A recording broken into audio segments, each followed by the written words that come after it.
Привет, ребята, с вами Клан Без Совести. Вот сейчас я буду творить кое-какую фигню на своем другом, поэтому подписываемся, ставим лайки. Возможно, будет смешно, это не точно. Короче, вот друг, вот он ничего не слышит. Дима, ты лох. Вот доказательство. В общем, смотрите.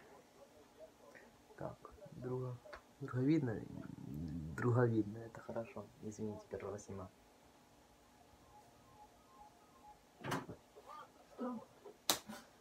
Ты что, долбоёб, что ли? Ставим лайки, ребят.